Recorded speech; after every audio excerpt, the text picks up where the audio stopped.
교토 협약에 따라서 이제 고객 편의를 우선하다 보니까 이를 이제 경영자들이 좀 악용한 밀수의 가능성, 수입 알선 업체를 통한 이 통행세, 근데 이런 것들이 겉으로 드러난 거죠. 그래서 이런 좀 통관 관리 체계에 대한 재점검 또는 개선이 필요하지 않느냐 이렇게 좀 판단이 되고요.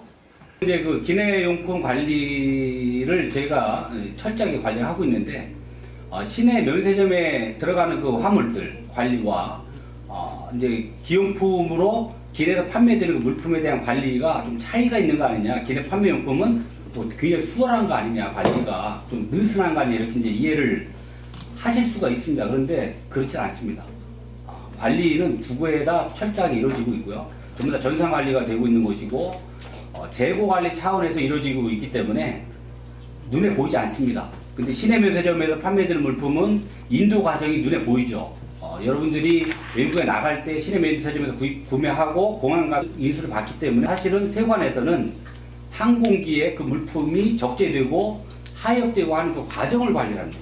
그래서 그 과정 관리를 재고 관리라고 이렇게 얘기를 합니다. 그래서 이 기내 면세품, 기내에서 판매되는 그 기용품 내지는 판매 물품을 관리하는 것은 재고 관리 차원에서 이루어지고 있다.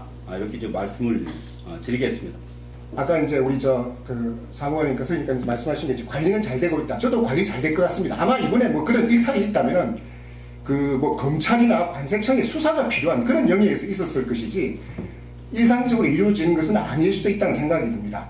그러나 한번 의심하게 되고 계속 그런 예가 나오게 된다면은 국민들이나 우리 이제 모든 사람들이 의심하고 계속해서 아주 불편한 어떤 시선으로 바라볼 수밖에 없습니다. 그래서 차제에 이 변정훈 교수님 발제에 보게 되면 이제 이런 부분을 전문 이제 면세 판매업자한테 위탁하는 그런 제도를 이제 지금 뭐 제주항공이 실제로 그렇게 하고 있다고 합니다. 근데 그런 부분에 대해서 직접 판매하지 않고 위탁을 하게 하는 강제하는 그런 방법 또는 강제는 안 한다 하더라도 예를 들어서 어떤 조건이나 등록 요건이나 또는 그 이후의 사업 운영 과정에서 문제가 있었을 경우에는 이제 전문 판매업자에게로 위탁을 이제 강제하는 그런 형태로 한번 그 제도도 도입을 해볼 수가 있지 않을까 생각이 듭니다. 그렇게 되면은 분명히 이제 소위 말해서 요새 제일 화두가 되고 있는 뭐 조금이지만 뭐 일자리 창출이나 이 면세 사업자에서도 가장 많이 보는 게 저희들이 보면 몇 명 채용할 거냐 면세점 열면서 이런 거였습니다. 근데 대한항공, 아시아나항공, 제주항공 쭉 있지만은 이런 항공사들이 사실 뭐 이걸 위해서 판매 직원을 늘리든지 하지는 않습니다. 일자리 늘어나지 않습니다. 근데 이제 판매업자가 들어가게 되고 그런 부분에 영역이 들어가게 되면 이번에 대한항공사 대해서 보는 것처럼 뭐 수수료 10% 그냥 떼가는 거. 그 정말 어떻게 보면은 형사적인 배임이나 이렇게 되게 되는 건데 그런 어떤 문제도 막을 수도 있고 또 이익을 조금 더 늘려서 공유할 수 있는 이런 기회도 주고 또 이제 과세 당국이나 또는 이제 감독 당국 입장에서는 그 판매업자에 대해서 철저한 또 감독만 하면 되기 때문에 이런 부분들이 많이 좀 해소될 수 있지 않을까 하는 그런 대안을 한번 생각해 봤습니다. 우선 이게 기내 판매 물품에 대한 관리가 법적인 근거 없이 행해지고 있습니다. 네, 여기 선기용품 및 용역 공급 등의 등록에 관한 고시 이게 관세법 제222조에 근거하는데 우리 그 자료집 34페이지를 보십시오. 거기 제가 관세법 제222조 그 조항을 열거해 놨어요. 거기 아무리 찾아보세요. 기내 선내 판매업이 들어가 있나 없어요. 여기 없는데도 불구하고 고시를 만들어서 운영을 하고 있다는 거죠. 이 법적인 근거가 없으니까 만약에 이걸 고시를 위반해가지고 위법을 저질러도 처벌을 못하는 겁니다. 네. 그래서 이번에 관세법 개정을 할 때 관세법 222조에다 그 조항을 넣으면 됩니다. 그 개정이 필요한 부분이에요. 그리고 이제 여기 고시를 뭐 관리를 강화하는 여러 가지를 넣을 수 있겠죠. 그런 게 필요할 것 같고 그 다음에 또 하나가 이국장 면세점 지금 2개 의안이 올라 있다고 그랬습니다만 그거하고도 관련됩니다만은 이게 선 혹은 기내에서 판매하는 물품에 대해서 판매액의 제한이 필요한 것 같아요. 현재 시내 면세점은 3,000달러로 한도로 판매합니다. 판매뿐만 아니라 판매 정보가 전부 다 세관 쪽에 접근해가지고 확인할 수 있어요. 외국에서 면세품을 구매하더라도 신용카드 사용 내용이 전부 통보되기 때문에 사후에 다 누가 얼마나 샀는지 납부를 했는지 아닌지 알 수가 있어요. 근데 기내에서는 이게 안 됩니다. 들어오는 과정에서 사는 게 어떻게 통보가 돼가지고 휴대폰 통관할 때 반영할 수가 있겠어요. 그래서 제 생각에는 기내 판매에 원래 취지도 그렇고 여행자들이 여행할 때 필요한 건 간단하게 선물 같은 거 이런 정도만 사면 된단 말이에요. 백화점에 쇼핑하듯이 쇼핑하게 할 이유가 없잖아요. 그러면은 여기서 이 관련 고시가 있습니다. 선기용품, 선내 판매용품 하액 등에 관한 고시가 오게 되면은 28조의 판매품 관리국의 사항이 나와요. 이걸 고쳐가지고 면세 범위 내에서만 판매하도록 한정시킬 필요가 있다는 거죠. 그래서 이건 나중에 입국장 면세점을 허용하더라도 여기서도 마찬가지 상황이 벌어질 것 같아요.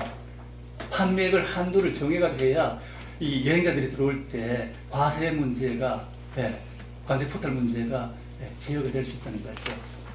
이런 점이 개선이 필요한 사항이 아닌가 이렇게 생각을 했습니다. 그동안 저희가 이제 면세 전문지로서 취재를 하면서 기내 면세점 문제가 상당히 심각하다는 이야기들이 많이 있었습니다. 그래서 제가 몇 가지 아주 대표적인 사례들, 세간에 널리 알려졌던 사례들을 뽑아봤는데요.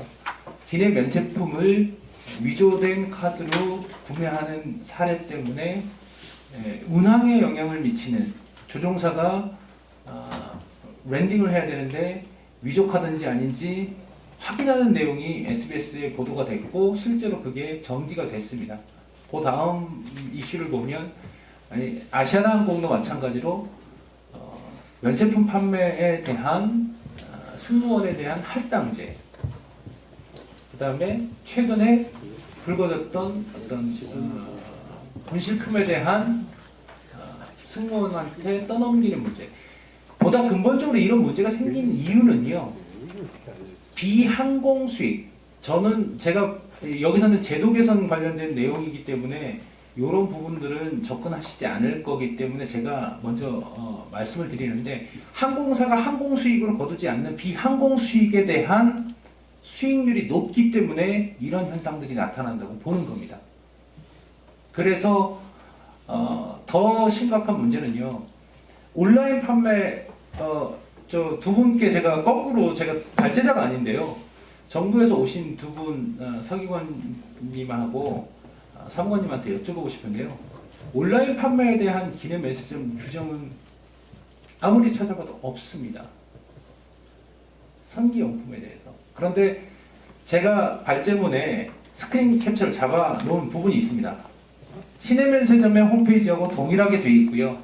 기내 면세품을 구매하는 방법을 친절하게 안내하고 있습니다. 대한항공 안내 페이지에는요. 사전 결제가 가능합니다.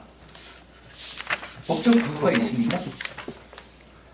비행기를 타기 전에 지상에서 사전 결제를 예약 결제를 할 수 있는 구조입니다. 그렇지 않은 걸로 알고 있거든요. 그런데 버젓이 대한항공은 사전 결제를 하고 있습니다. 이런 부분에 대한 구체적인 관리 감독이 이루어지고 있는지가 허점이라는 거죠. 왜 이런 현상들이 나타나냐면 여기에 이제 한 가지 더 말씀을 드리자면 그 다음 페이지 저희가 직접 사진을 찍은 겁니다. 저희가 입수해 있는 자료인데요. 대한항공 기내 면세품 판매 책자입니다. 제가 대략적으로 페이지를 세봤더니 270에서 300페이지 평균입니다. 아마 이거 그 업계에서는 다 알고 있는 내용인데 알고 계실 거라고 저는 생각하는데요. 기내 면세품을 입점을 시키기 위해서는 반드시 광고를 해야 됩니다. 여기 지금 사진에 찍혀 있는 내용을 보면 오른쪽에 왼쪽에 광고 술 상품 광고가 들어가고요. 오른쪽에는 제품 판매 페이지가 있습니다. 표시광고법도 위반이고요. 두 번째, 이 책자는 제가 아무리 뒤져봤는데 정기관행물 등록이 안 돼 있습니다. 정가물 등록도 안 돼 있는 상태에서 광고비를 받고 있고요. 그 수익이 어떻게 들어가는지에 대해서 관리감독 당국에서는 체크하고 계신지. 이 광고 비용은요. 제가 직접 확인한 내용인데 12,000불씩 받고 있습니다. 그러면 300페이지에 달하는 판매 책자의 광고량이 얼마나 될까요? 절반입니다. 120페이지가 넘는 분량이 광고로 구성되어 있습니다. 이런 수익 자체가 아까 말씀드렸다시피 30년 넘게 특정한 어떤 항공사의 비항공 수익을 담당하다 보니까 여러 가지 형태로 나타나는 거죠. 저는 오늘 자리에서 답을 내고자 하는 게 아니라 우리가 생각보다는 뭐 우리 세 분의 국회의원이 관심을 갖고 이런 토론에 관심을 했을 때는 이제 국민적 정서가 아무래도 많이 신경이 쓰이고 그래서 이제 뭐 이것과 관련돼서 또 입국장 판매 업장 이런 거와 관련돼서 이제 토론회를 개최를 해주신 거라는 생각이 드는데 뭐 결론은 그냥 제가 한번 내려보겠습니다. 혹시 보충해서 하실 얘기 있으면 더 하시고요. 판매점의 개념과 특허의 개념이 그 특허는 아닌 것 같다. 다 면제품을 다루는 판매점을 허가를 해주는 현행 시스템이고요. 최근에 일련된 불미스러운 일은 간세법상의 문제는 아닌 것 같다. 간세법 그렇다고 해서 간세법 현재 이 기내면세점에 관한 법을 충분하다고 보고 있고 뭐 보완할 수 있는 방법은 아무래도 관련 부처에서 좀 더 적극적으로 검토를 해줬으면 좋겠다라는 생각이 들고 특허가 가능한지 그 다음에 이제 판매점일 경우에 아까 말씀드렸던 항공사한테 맡겨야 되는 건지 일반 판매점한테 맡겨야 되는 건지 두 가지를 같이 혼용하는 것이 좋은지 그에 따라서 적절한 의무사항 이런 것들을 어떻게 부과해야 될지 틀림없이 뭐 저도 그 대한항공이나 아시아나항공은 뭐 2,000억, 1,900억 이렇게 판매가 이루어지면 상당한 수익을 내고 있다라는 생각이 듭니다. 뭐 얼마를 내는지는 저는 잘 모르겠고요.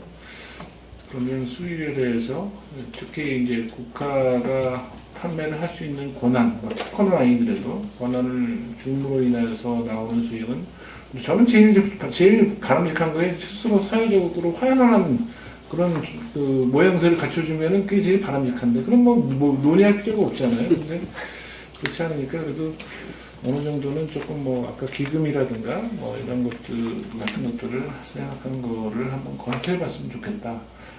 이 정도 선에서 마무리를 했습니다.